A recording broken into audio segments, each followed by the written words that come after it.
so in an area like this, we would maybe just take the manzanita under the power lines, and that would be a pretty safe, secure area.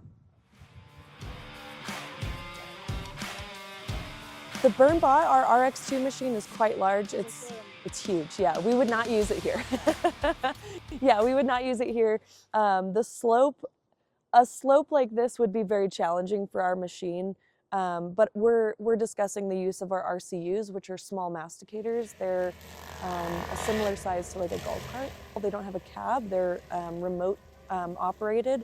So it's an operator with a remote who can stand away from it and let that machine go. So it has a very low center of gravity and operates as a traditional masticator. And so we can use it in areas like this where there are rocks, where there are, structures and homes and infrastructure throughout these areas. We are trying to recreate what it would have been with a natural fire regime, where fire would have been low intensity and sporadic throughout the year. That creates a natural mosaic, which is a common term in forestry. And so for, something like that, aesthetically, it's very pleasing to have some bushes somewhere. We have this potential culvert here. If we strip all this vegetation, well, eventually that road's going to start to slough off. The pressure of the road, the pressure of the snow plows, and just time in general is going to have that creep. And so having a bit of vegetation left is both for scientific purposes of retaining your soil, but also it's aesthetically pleasing. We still want to live in that environment. Yeah, and part of our work is we always, we set an operational plan too, so we would be able to communicate that with you guys, like, hey, we're planning on starting on, the southern side and working to the north, or we're starting on this road and working downhill, so that it is communicated, so people know, okay, about, this time on this date, there's gonna be somebody making some noise near us. So the way our crews are aligned is we have like a Sawyer swamper. So we have someone running a chainsaw in partnership with somebody running that equipment. And so they go through, and we like to have that. Yeah, exactly. And they can be pretty close. Like we can have people cutting up, as at a distance of that sign and have somebody masticating right behind them. So it's pretty close, but that delicate touch of the handwork is so important because it allows us to get the branches out without damage to the tree, without damage to a water spigot or a garden gnome, or some rocks that we've left out in the garden.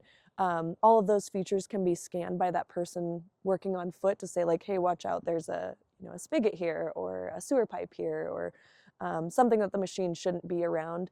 And then also one option we can do is like a windrow of sorts. So like if we're cutting down small trees or we're limbing up things, we can bring it out into one nice row and have the machine kind of, move through that. And the benefit to that is obviously it protects any of the infrastructure we want to protect, but it also reduces the footprint of that machine on the soil so that we're not, tilling up more soil than we need to, or having that machine kind of move and turn around on its tracks. Like if you had a fire, like let's say, not yours, but let's say this car started on fire and it ripped up the road here.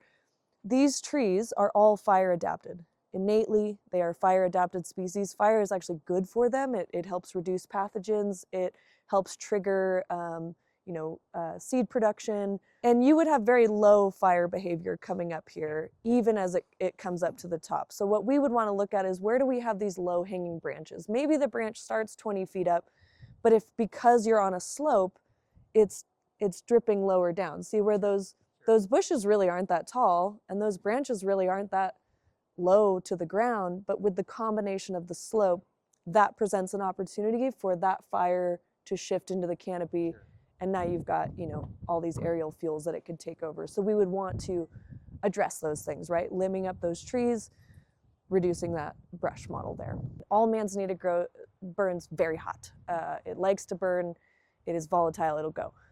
If you have the smaller manzanita, they call it dwarf manzanita, which is behind this little red bush here, it will never get more than a foot tall. And you could have that as continuous ground cover, and ecologically highly beneficial because it's providing habitat, it's reducing the risk of soil erosion, which soil erosion is a whole nother very expensive realm for homeowners.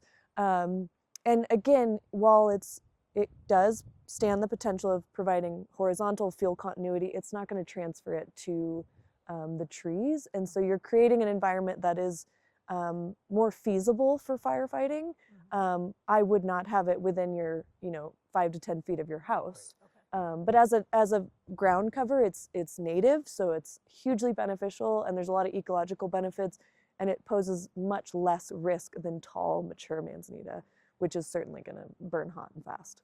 So right now, without having mastication, if you have any of these plants that drop seeds, like these, that's right on the surface. So now you're going to have hundreds of these come back, versus if once it's been masticated, we're certainly not going to damage all of the seed bank. Like manzanita has pretty prolific seed banks, but you're certainly dispersing it and stirring it in, so you're decreasing the likelihood that all that vegetation is going to come right back.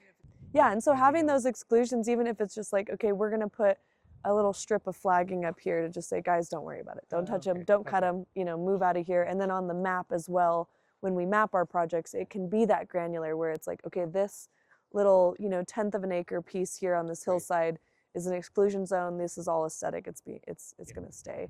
And our folks are very knowledgeable. Like if they see, tulips and daffodils, they're probably not going to take a masticator too. They're going to say, yeah, that's someone's garden. I need to stay out of there. But just having that communication, like if there is a thinning you want done, like we're here, we've got our equipment, we can help with that. But in an area like this, it's very clear that work has already been done. I think with soil conditions, June, July is going to be the best. July, August even could be best for us. We want nice dry soils to take our machines to, because anytime we put track machines down on wet soils, it's really damaging. The Tahoe Basin is very particular about, keeping our waters clean, and that's a big component to that. And we would hate to start it and then realize, oh, it's too wet, we got to come back. So we would want to do that. So I think July, August is great. We have a fleet of like F350s. We'll come with a Type 6 engine too, which is just for normal fire preparedness, making sure we're nice and safe. And then we'll probably have a porta potty on a trailer somewhere staged that'll just move along with us. So it's pretty low impact, honestly. And more often than not, we drop the equipment off and then park our trucks like in that turnout on the last corner, because they're rubber tracks, so they can walk right along this and be pretty safe and not damage things.